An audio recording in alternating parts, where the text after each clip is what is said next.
Ibu awali, Assalamualaikum warahmatullahi wabarakatuh. Selamat pagi anak-anak. Semoga saja kita selalu diberikan perlindungan oleh Allah SWT. Ibu hanya ingin menyampaikan sedikit pesan. Jikalau kalian sedang di luar rumah, pakailah masker dan selalu cuci tangan. Dan juga jangan lupa tetap di rumah saja dengan menggunakan pembelajaran homeschooling. Ya, langsung saja. Ibu ingin menyampaikan materi lanjutan dari pertemuan kemarin, yaitu teknik menyusun naskah fragmen. Masih ingat fragmen itu apa?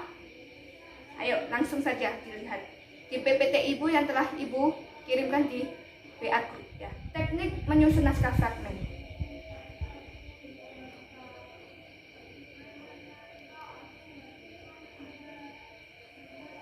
Apa itu fragmen? Fragmen merupakan cuplikan atau petikan cerita, lakon yang dipentaskan baik di atas panggung maupun di dalam kelas.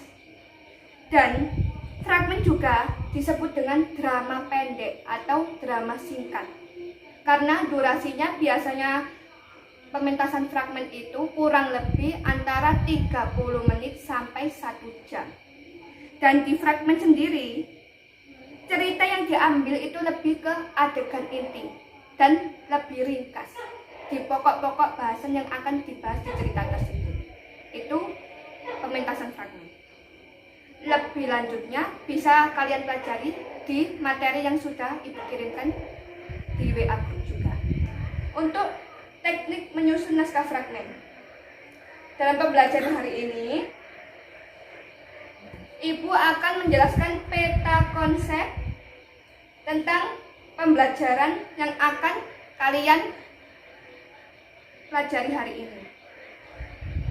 Yang pertama yaitu dalam menulis naskah fragmen ada identifikasi penulisan naskah. Yang kedua itu ada naskah drama bertemakan bebas. Setelah itu baru kalian bisa menulis naskah fragmen. Langkah-langkah dalam menyusun naskah fragmen sendiri yaitu ada 4. Yang pertama menentukan tema. Yang kedua menentukan alur cerita. Yang ketiga menentukan adegan. Dan yang terakhir membuat dialog-dialog antar tokoh. Untuk tema itu sendiri, Ibu akan menjelaskan sedikit. Menentukan tema.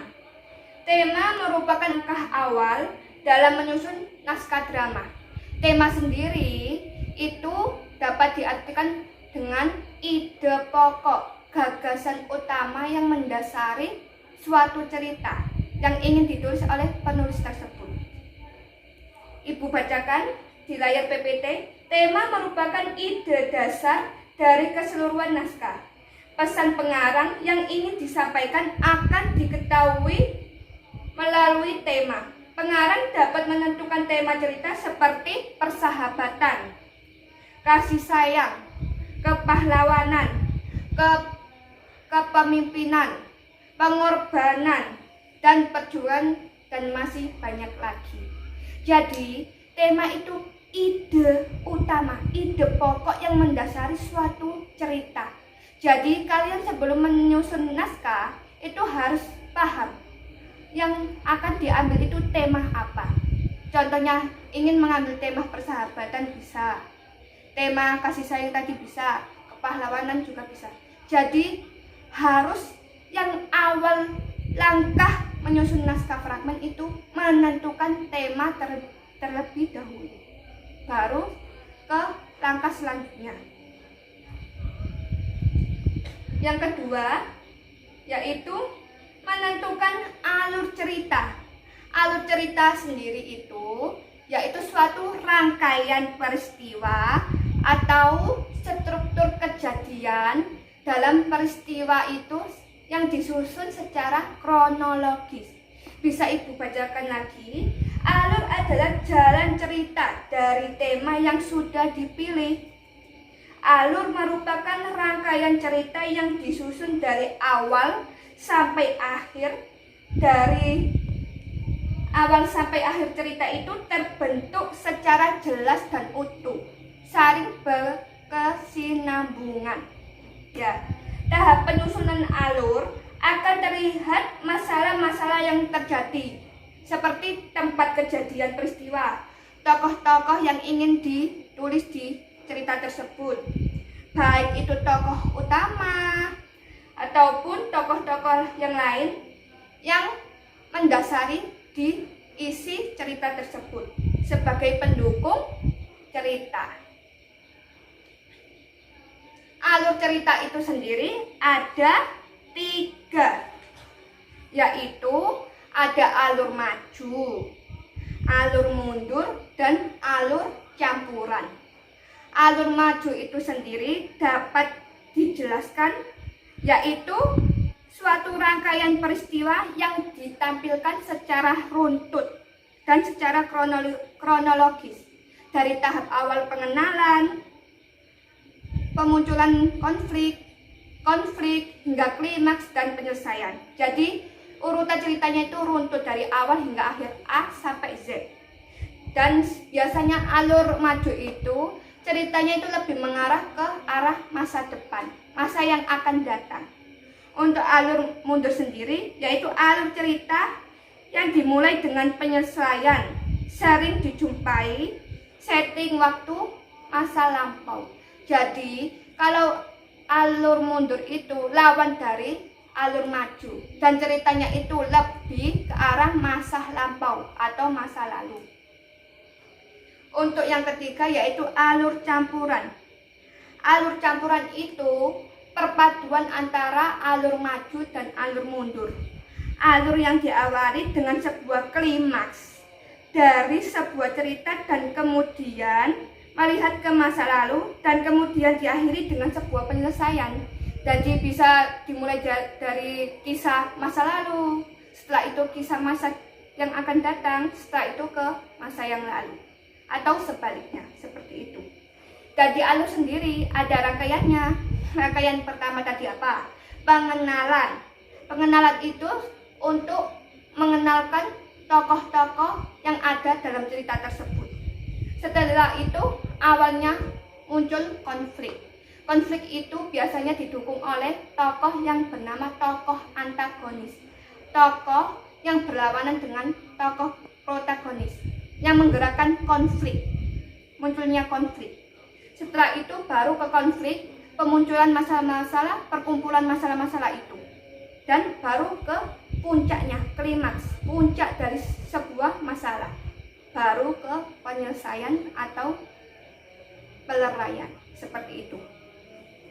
Untuk yang ketiga yaitu menyusun adegan.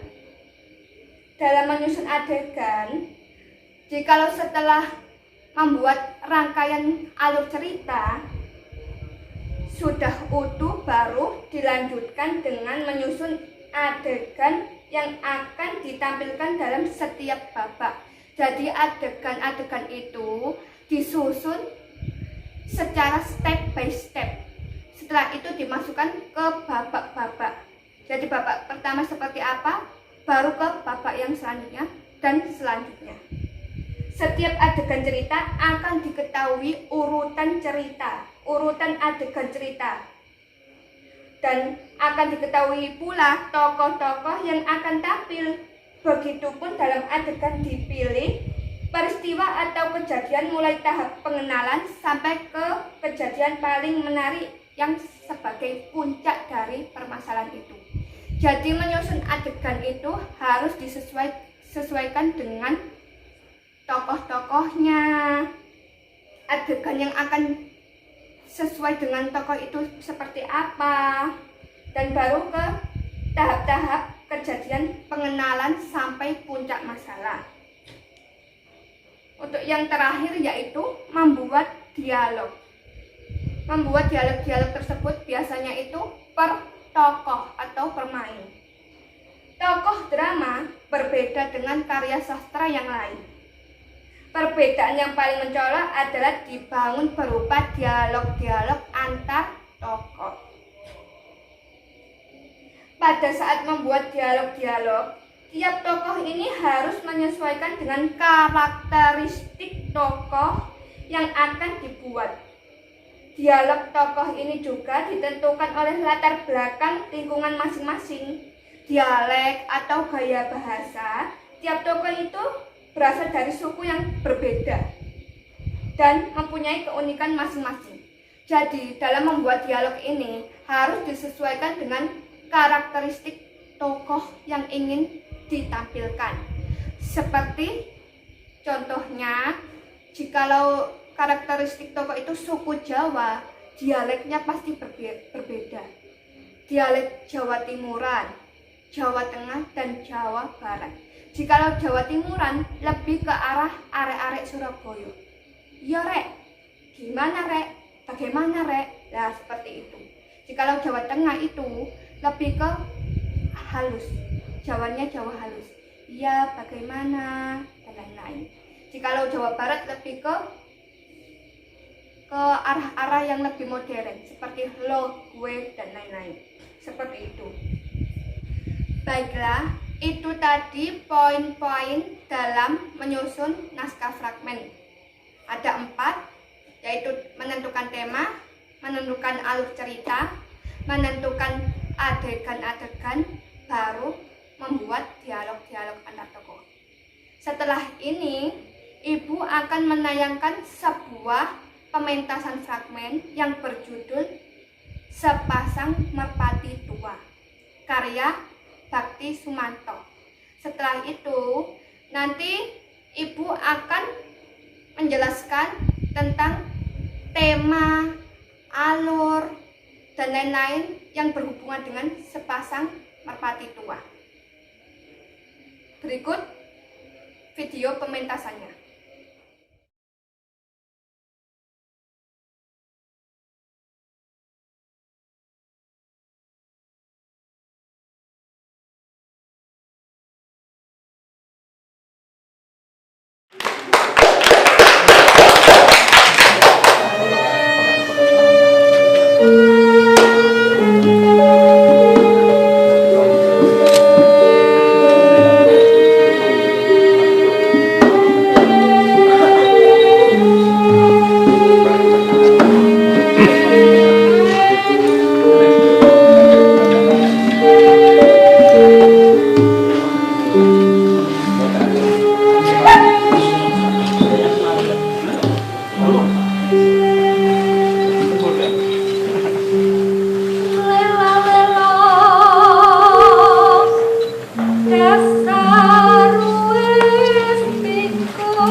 Bacaannya tak ada lain selain bersolek.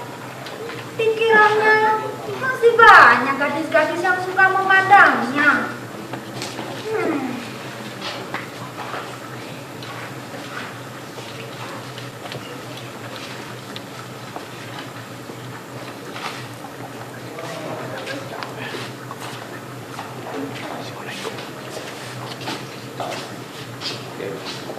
Bagaimana kalau aku pakai kertas seperti ini, Bu?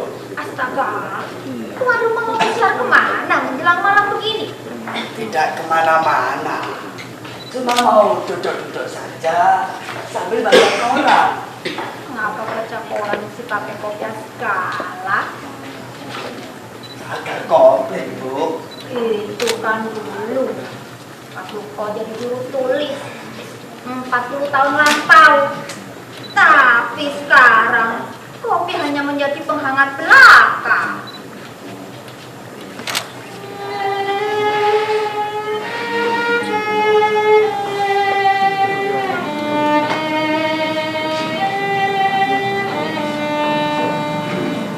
Kenapa tidak di sini saja? Apa ada berita rahasia? Rahasia. Habis, kau baca koran kenapa menyendiri? Malu aku. Malu? Kau aneh. Malu pada siapa? Dilihat banyak orang tuh. Sudah tua masih pacaran terus.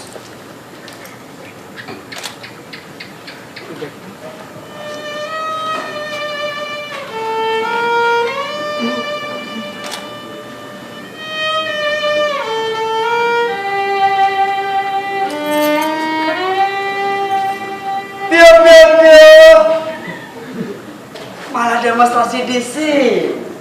Sekali waktu memang perlu kan? Iya, tapi bukan untuk saat ini kan?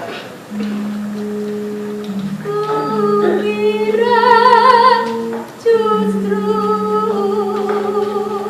Loh. Apa-apaan? agar orang tetap tahu aku ini milikmu. Siapa yang mengira kita sudah bercerai? Kau ini meskipun sudah tua, aku tetap wanita. Wanita indah, tak angan-angan,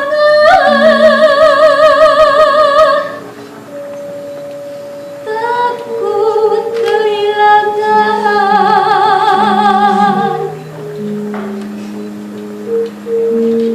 tapi menonton kenyataan.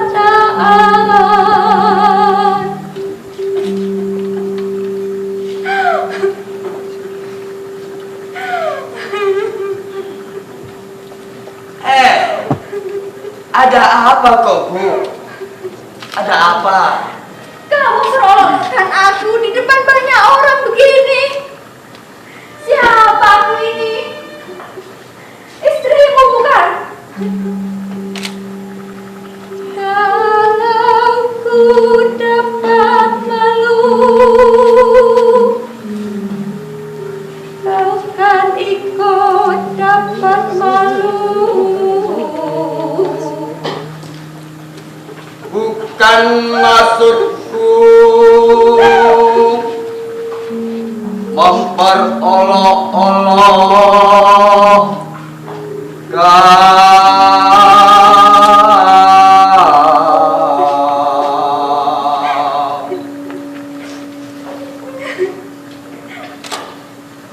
Bu, aku justru memuji tindakanmu yang berani. Berani? Aku pemberani. Ya, kau pantas disejajarkan dengan Sudah, nanti kayak profesormu. Kumat lagi, Pak. ya. Aku dulu memang punya cita-cita jadi profesor. Dan kandas kan? Belum, malah sudah berhasil. Cuma tunggu pengakuan saja. Mestinya kau tidak usah jadi profesor. Jadi apa ya? Diplomat dulu saja. Aku kurang senang jadi diplomat.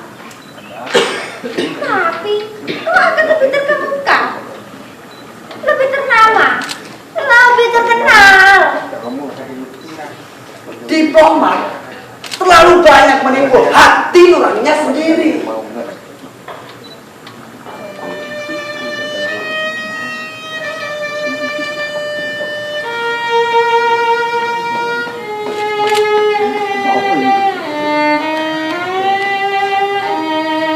Kenapa kau?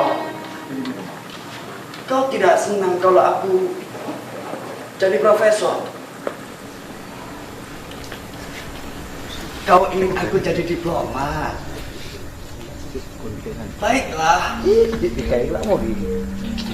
Demi perkawinan kita, aku akan jadi diplomat.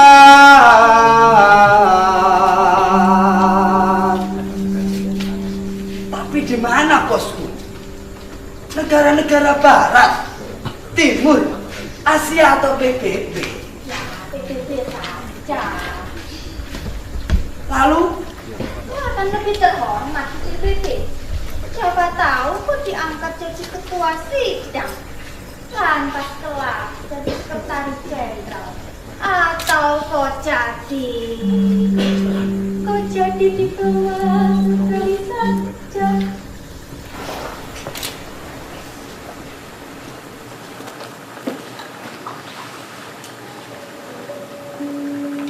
Aku ingin jadi diplomat yang diberi pos di kolong jembatan. gila. Bu, saat ini pemerintah belum memiliki diplomat yang mewakili kaum kolon jembatan itu, bukan? Ini tidak adil. Maka aku menyatakan diri dan menyediakan diri untuk pemerintahan ini sebagai diplomat kolon jembatan. Tapi kau akan terhina. Selama kedudukan itu adalah diplomat, ditempatkan di mana saja akan sama mulianya. Tapi aku tidak rela kalau kau ditempatkan di pos terhina itu. Justru itu tempat paling mulia di antara semua pos-pos yang ada. Kau memang sudah tidak waras.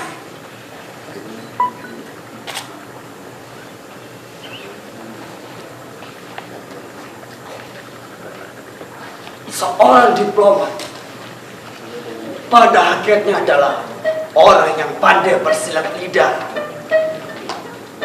pandai meyakinkan orang, pandai membujuk.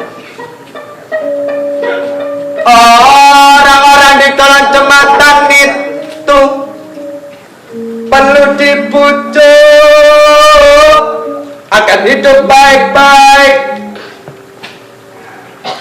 tidak sekedar dihalau dan diusir dengan kasar. Susah. Aku tak ingin kau jadi diplomat, Pak. Tapi aku terlalu jatuh cinta dengan pekerjaan itu.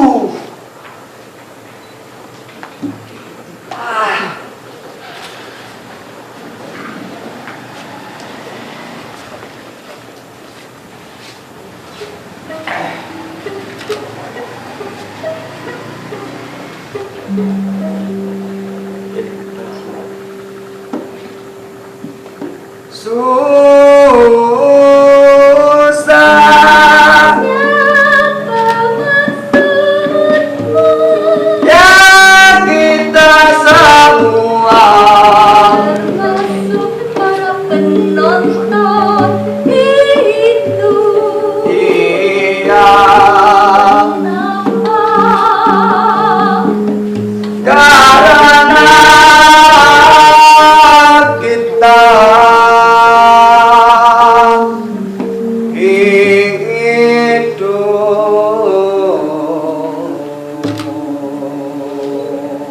Mengapa begitu? orang hidup itu punya beban sendiri.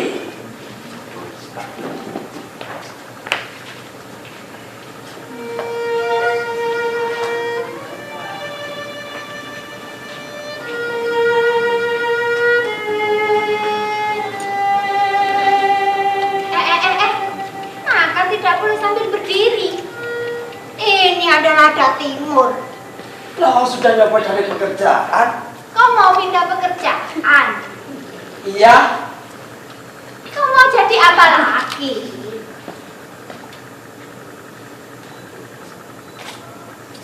Aku mau jadi teknokrat. Gila. Aku mau jadi teknokrat dalam bidang Ekonomi.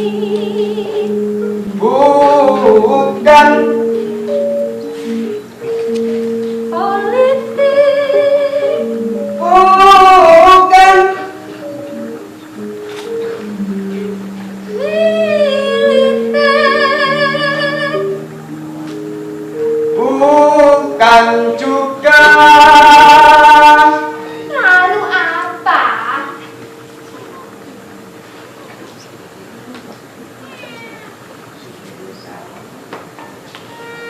bidang persampahan. Apa? Bidang sampah-sampah ini perlu sekali. Salah satu sebab adanya banjir di kota ini karena orang kurang tahu arti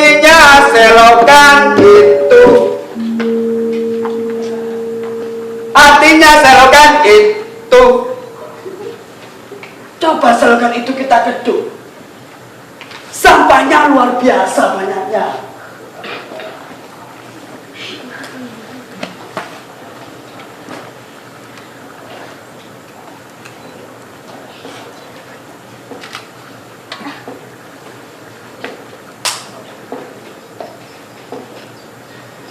Kau tidak senang?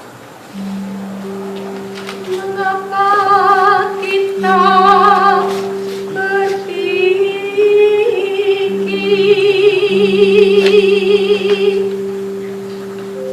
yang bukan-bukan? Karena kita tak lagi sanggup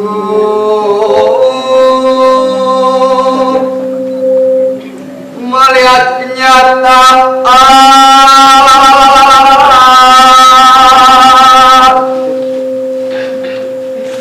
kenyataan yang kita lihat adalah tipuan belaka.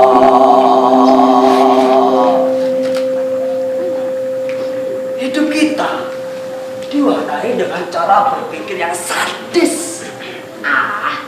Makin pusing saja mendengarkan bicaramu, Pak. Kita berpikir karena kita mengerti. Berpikir itu perlu sistem. Dan sistem itulah yang memeluk kita, maka kita jadi tolol. Aku rindu puisi-puisi. Orang-orang zaman sekarang tidak pernah motif puisi. Seolah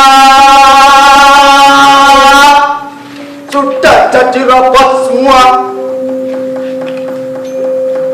Berjalan dengan satu disiplin mati, dengan teori yang tidak kita pahami.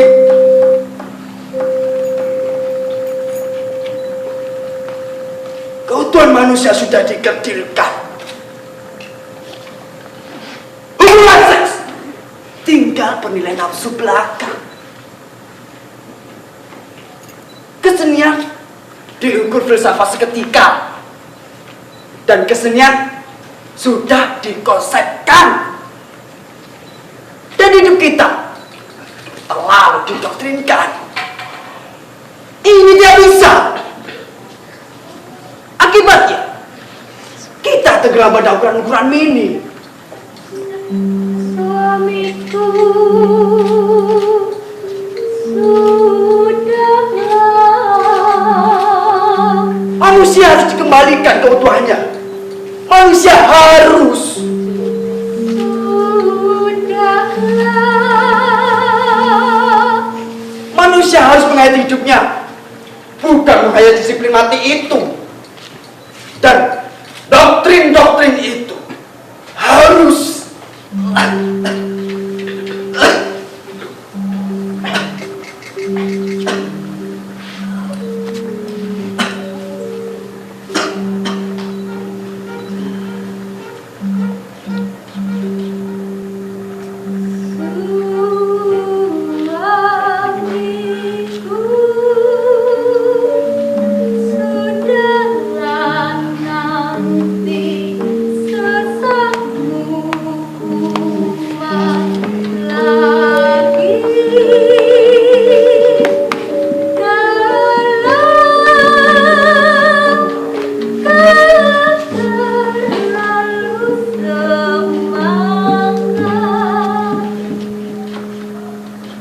kreativitas harus dibangkitkan, bukan dengan konsep-konsep, tetapi dengan merangsangnya, dengan menggoncangkan jiwanya agar tumbuh keberaniannya menjadi diri sendiri.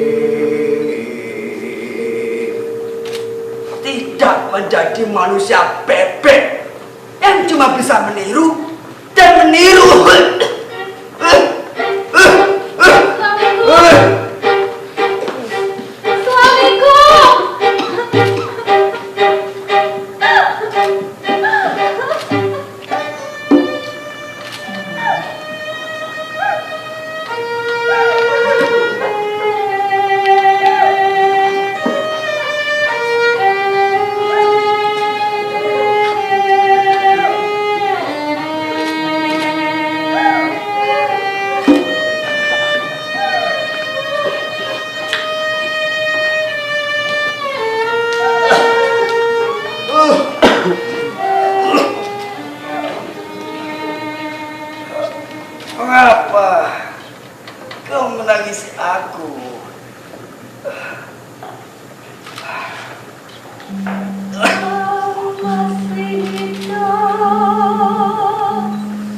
Aku tidak begitu yakin. Selama aku hidup terbelenggu oleh doktrin-doktrin ini. Tapi kau berbicara, tak bernafas. Bukan itu kerana kehidupan. Lantas, bagaimana seharusnya, sayangku? Kau belum mengerti itu. Tentu saja. Karena kau belum mengerti arti hidup.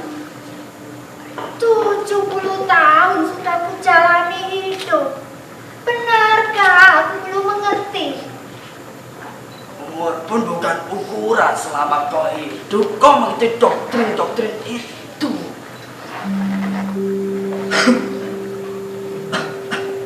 Lantas,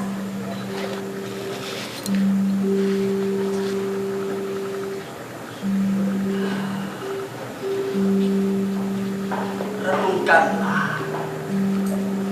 Dan sesudah itu, nangislah. nanti saja. Kalau sudah tak ada banyak orang.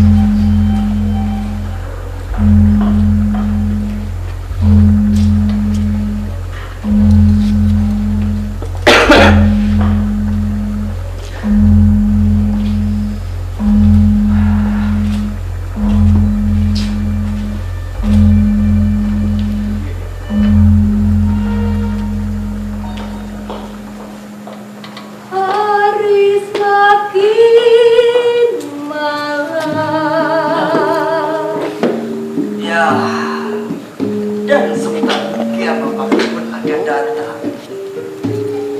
Kita akan menjadi segar kembali. Dan tambah tua. Tempat kita mati.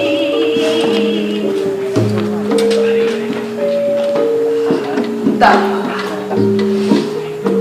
Tapi kita harus siap-siap.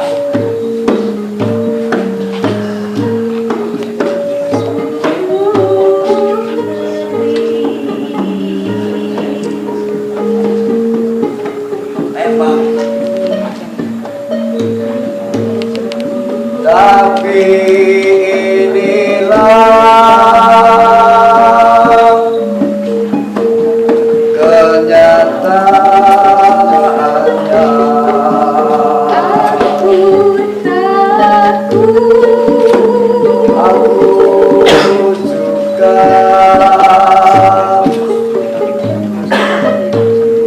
juga beginilah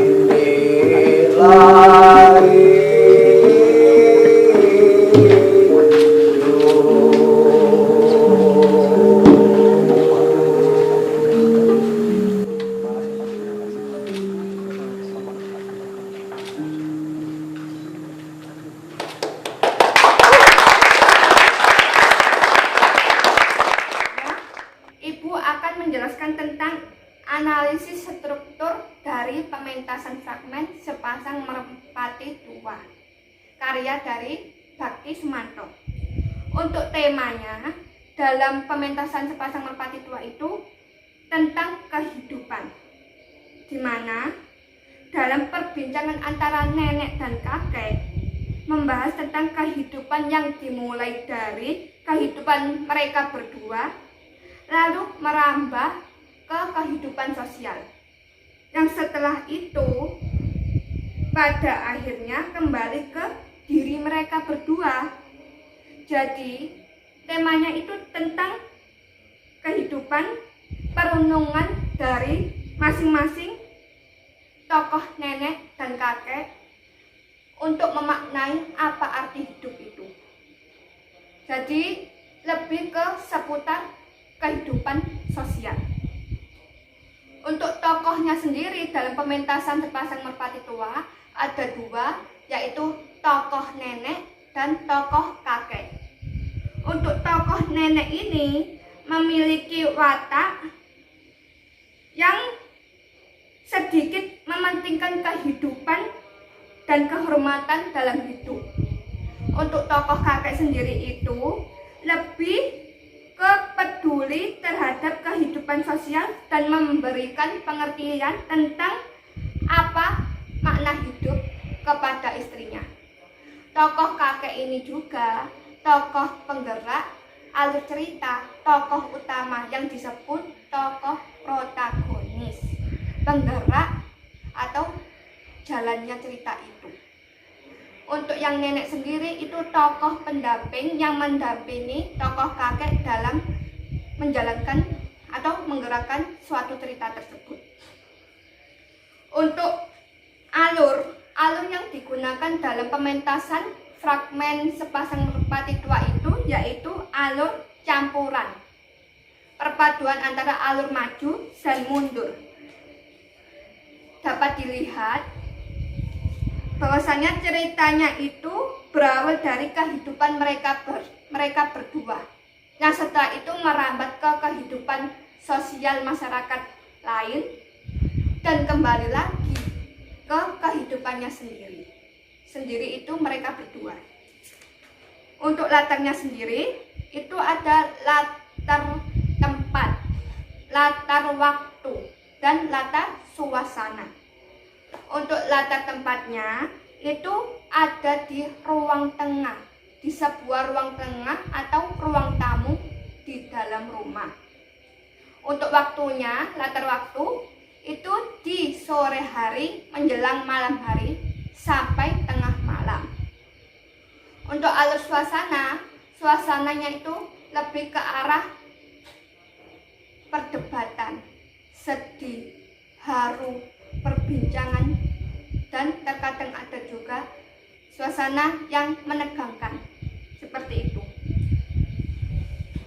Sudah jelas, bisa dilihat sendiri untuk dialog antar tokoh nenek dan tokoh kakek pasti berbeda, yang disesuaikan dengan karakteristik tokoh. Untuk tokoh nenek tadi lebih ke arah seorang yang mementingkan kehidupan dan kehormatan dalam hidup. Jikalau kakek itu lebih peduli terhadap kehidupan sosial, memberikan pengertian hidup, apa arti hidup itu untuk sang nenek, seperti itu. Untuk selanjutnya itu menentukan adegan-adegan tadi, adegan pengenalan itu seperti apa. Terus munculnya suatu konfliknya, puncak dari masalah atau klimaks, baru ke penyelesaian atau peleraian, seperti itu. Ibu juga menyertakan di dalam PPT ada sebuah naskah Sepasang Merpati Tua. Jadi kalian bisa membacanya lebih detail lagi dan setelah itu melihat pementasannya. Baiklah, itu sedikit contoh dari pementasan fragmen. Bagaimana cara menentukan temanya, bagaimana cara membuat alur cerita, membuat adegan, membuat dialog-dialog itu pasti ditentukan oleh tokoh, karakteristik tokoh. Jikalau alur itu lebih ke jalannya cerita. Jikalau tema itu lebih ke gagasan utama. ide pokok yang mendasari sebuah cerita. Ya, jadi dapat disimpulkan bahwasanya pementasan fragmen itu pementasan yang berdurasi pendek, kurang lebih 30 sampai 1 jam. Di dalam pementasan fragmen itu lebih ke cuplikan-cuplikan isi cerita atau lakon. Dan pementasannya pun tidak harus di atas panggung. Bisa di dalam kelas, di luar kelas, atau di luar ruangan. Boleh bebas. Seperti itu. Ibu akan memberikan tugas lanjutan untuk kalian di rumah agar kalian juga bisa belajar. Ya. Untuk tugas yang pertama itu uji keterampilan. Uji keterampilan mencangkup tentang tulislah sebuah naskah fragmen yang bertemakan bebas. Dan yang setelah itu uji sikap. Uji sikap di sini menyangkut mengapa seni teater itu sulit berkembang. Menurut kalian itu mengapa? Setelah itu, bagaimana cara kalian agar seni teater itu bisa berkembang di lingkungan masyarakat? Dan yang terakhir, uji pengetahuan. Di sini Ibu ada 2 poin. Yang pertama, jelaskan 2 judul pementasan yang kalian ketahui. Pementasan fragmen yang pernah kalian lihat atau kalian tonton baik di gedung pertunjukan ataupun di layar TV kalian. Setelah itu, jelaskan apa fungsi dari naskah untuk pementasan fragmen itu. Ya, itu saja yang bisa Ibu sampaikan. Semoga saja di minggu depan kalian bisa menyelesaikan tugas-tugas yang diberikan oleh Ibu. Bu akhiri, wassalamualaikum warahmatullahi wabarakatuh.